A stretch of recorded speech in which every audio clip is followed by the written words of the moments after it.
একটা ছোট্ট হরিণ মাটিতে পড়ে আছে, তার পায়ে গভীর কাটা, চারদিকে রক্ত ছড়িয়ে আছে। ভয়ে হরিণটা কাঁপছিল। রায়ানের বুকটা কেঁপে উঠল। সে ধীরে ধীরে হরিণটার কাছে গেল, নিজের গায়ের কাপড় ছিঁড়ে তার পায়ে বেঁধে দিল। তারপর মাথায় হাত বুলিয়ে আস্তে করে বলল, ভয় পেও না, আমি আছি। হরিণটা শান্ত হয়ে রায়ানের দিকে তাকালো। তার চোখে যেন কৃতজ্ঞতা ভেসে উঠল। কিন্তু ঠিক তখনই জঙ্গলের গভীর থেকে ভেসে এলো ভয়ঙ্কর গর্জন। গ্রর! রায়ানের পুরো শরীর কেঁপে উঠল।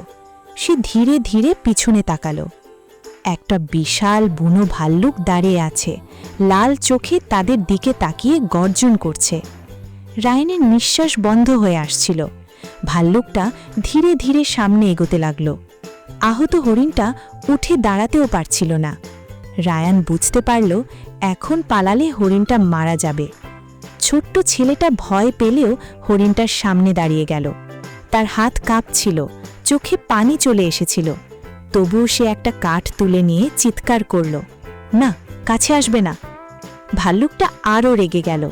গর্জন করতে করতে দৌড়ে আসতে শুরু করল। রায়ান ভয় পেয়ে চোখ বন্ধ করে ফেলল। কিন্তু ঠিক তখনই জঙ্গলের চারপাশে কয়েকটা কুকুর জোরে জোরে ঘেউ ঘেউ করতে শুরু করল। গ্রামের মানুষও দৌড়ে চলে আসছিল।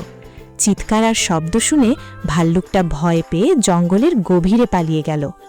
রায়ান হাঁটু গেড়ে বসে পড়ল। তার বুক তখনও ধড়ফড় করছিল।